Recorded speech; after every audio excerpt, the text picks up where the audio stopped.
Hello everyone, this is Trigger Track 1974. This is my very first video, so please go easy on me. Today I'm going to go over the complete disassembly and reassembly of a 2014 Kimber stainless steel Pro Raptor II 1911 platform. First and foremost, safety is paramount. I have a chamber flag. We'll remove this to show that the weapon is unloaded and clear. There is not a magazine, and I have already removed the 4 screws from the 2 grip panels. So I'll go ahead and stick my pinky finger in the frame where the magazine goes, pop up the first panel, set it off to the side, push through, remove the other panel, set it off to the side, and begin the disassembly. We're going to ease the slide forward. This is the bushingless, so the takedown procedure is a little different from the standard 5-inch government model. We're going to slide back the slide to the first notch so it lines up with the slide catch to right there. Push it from the other side of the weapon and pull it free. Ease it forward and separate the slide from the frame. Now we're going to have to compress the recoil spring, capture it so we can remove it. We'll use the Kimber takedown tool and a nylon bushing I created to minimize the marring I was getting on the front cap. Again, this is a 22-pound recoil spring, so it's a little beefy. Get the nylon washer on there. Insert the takedown tool into the hole. Capture the spring. We'll set it aside. Put the link forward and down. Lift up on the barrel. Slide forward and remove the barrel from the slide. Next, we're going to completely disassemble the recoil spring and guide rod, placing it back in its natural position, pushing forward slightly to remove the tension, take out the takedown tool, and let it come back. That will now allow us to pull off the front cap, recoil spring, and the guide rod itself. Next, we're going to remove the firing pin plate and the firing pin. I'm going to use my thumb to depress this block, which deactivates the firing pin safety block, and I'll use my thumb while I push on the back of the firing pin and slightly misalign the rear plate. That will allow me to push the plate down. The firing pin will be captured by the block. Take the plate out. Tension off the firing pin by pushing it down slightly. Pushing the plunger in, holding it in till the spring is completely out.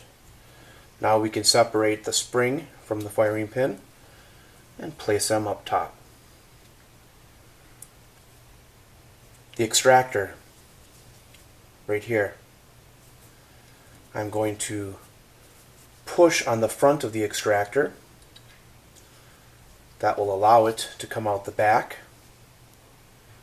Twist and pull. Extractor is out. Slide, disassembled. The frame. The frame has many components and they can be a little tricky, so we'll take it one step at a time and try and explain as much as possible. The mainspring housing cover we're going to remove first by taking the dimpled pin and pushing it through the frame. I start by putting my punch in the dimple, keeping my fingers underneath the frame so I have room to push the pin out.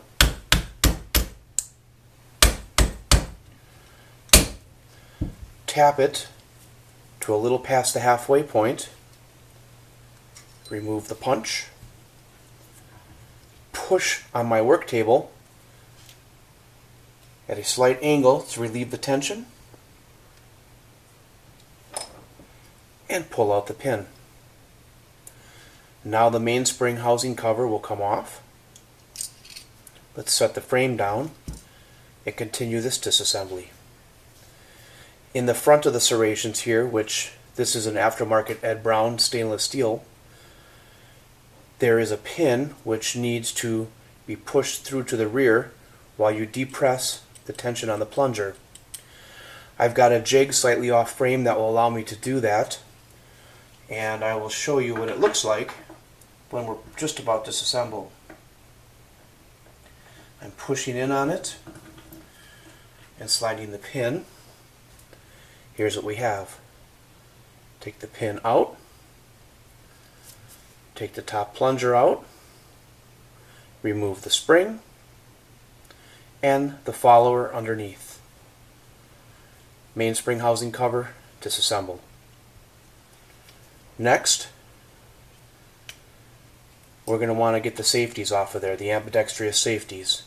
To do that, we're going to align the widest part of the base plate with the safety plunger.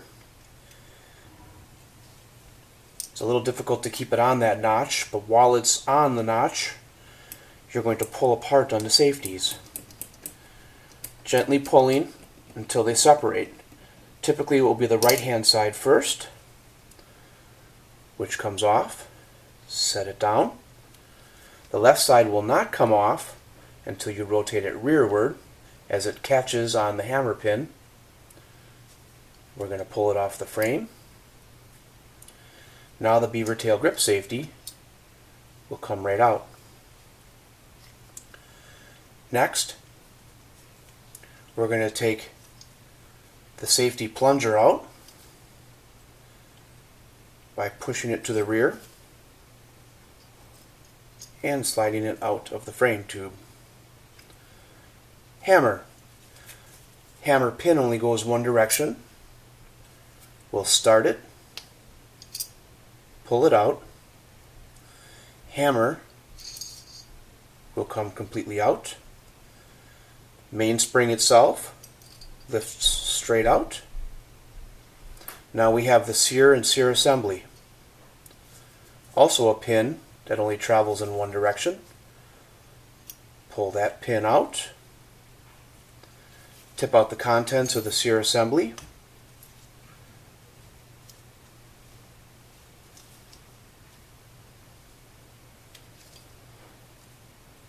All that we have left is the magazine release and the trigger. We're going to put the appropriate wrench or screwdriver and push out slightly on the magazine release until we are able to turn a quarter turn counterclockwise. And with the wrench still in there, we're going to turn it to the opening on top and allow the spring and screw to come out.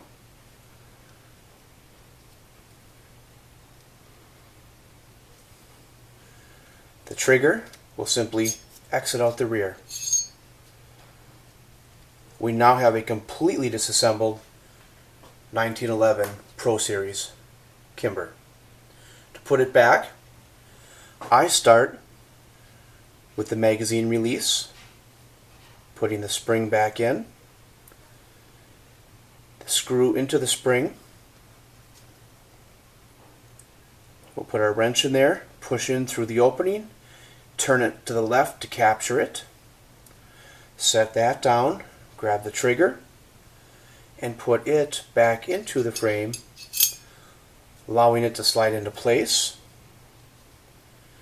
Reinsert the magazine release,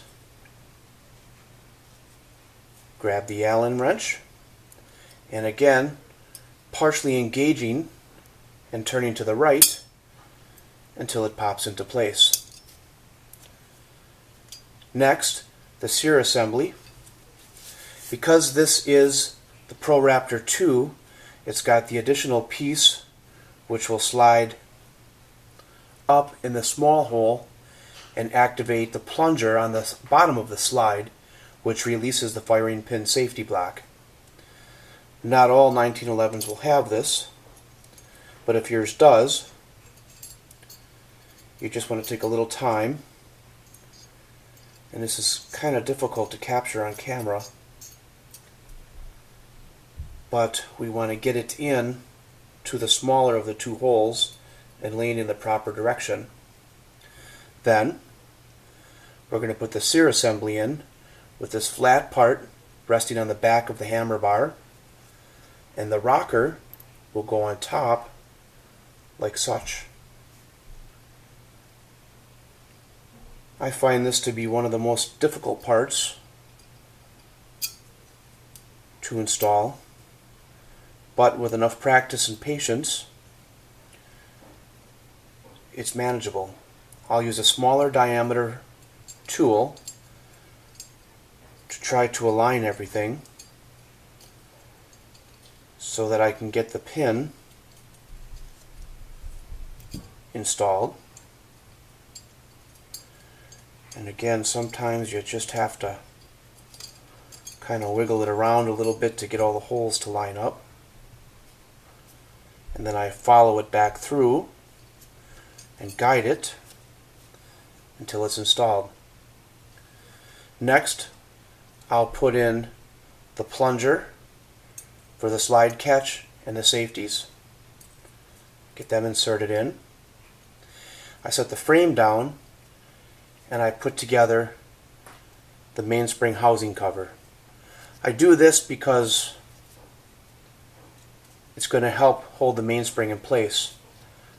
Put the bottom follower on, slide it in, the plunger, and then I grab the retaining pin, which will now go through from the back.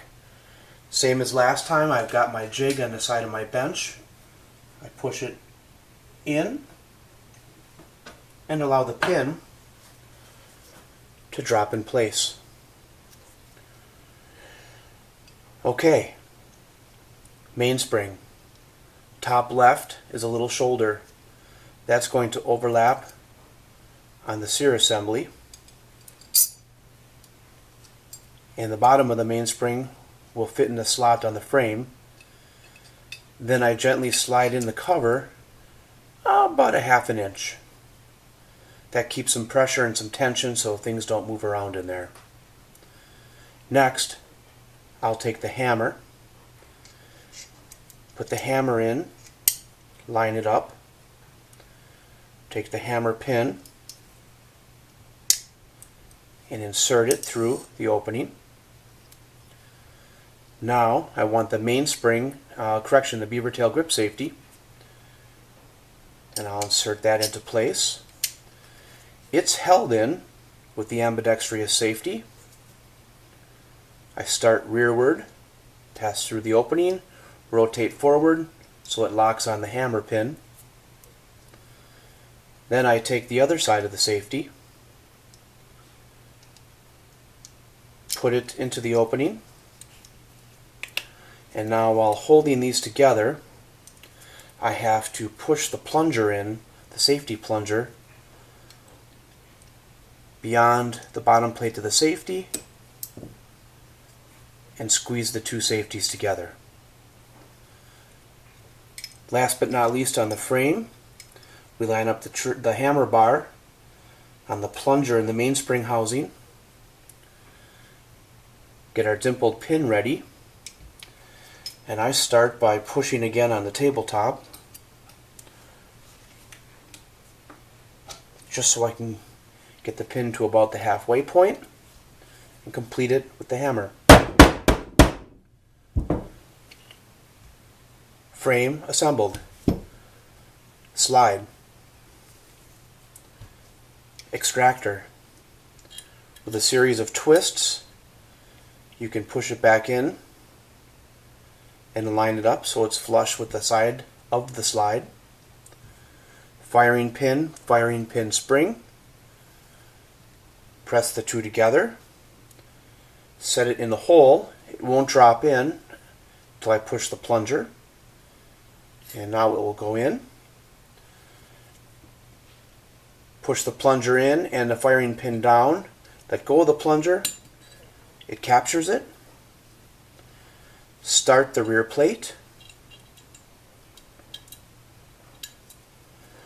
Now I have to push on the back of the firing pin while I push the plunger in. And a little bugger can be sneaky sometimes. Let's try that again. Capture it.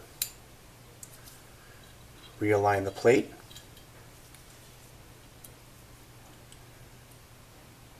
And get it to the point where we can start to cover the back of the firing pin with the plate. You'll hear an audible click as it pops into place. There you go. Guide rod and recoil spring. Open end of the spring here, away from the base plate of the guide rod. Front cap. The cradle and the base plate towards the underside of the barrel. Even though the barrel's not in, we'll keep it in the proper orientation. We need to capture this spring again so it can be properly assembled. So again, I'll take this slide and use it as a tool. Put my little nylon washer there.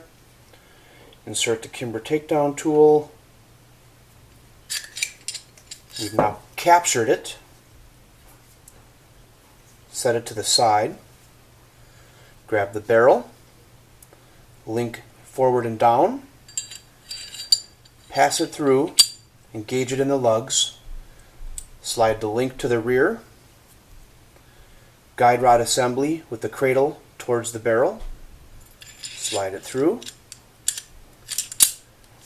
Push, take the tension off, and let it come back. Now we're ready to join the frame to the slide. I'll take the safety off. Put the rails in the slide. I'll have to push up slightly on the guide rod. And I want to make sure that the little bar that comes up and deactivates the firing pin safety block is not in the upward position like that, which means I cannot push on the beaver tail grip safety until I'm over it.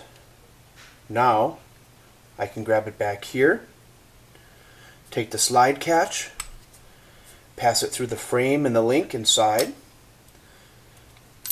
bring the slide to the rear where the takedown notch is, gently push up and in, careful not to scratch the frame, and we're ready to function test. Safety on. Beaver tail grip safety not touched, no fire. Safety off. Not touching the beaver tail grip safety, trigger, no fire. Safety off. Engage beaver tail grip safety. Click. There we go. We've successfully reassembled this 1911 platform. Of course, the last thing would be to install your grip panels. And again, in favor of time, I won't go through that, as everyone watching should know how to install and remove screws.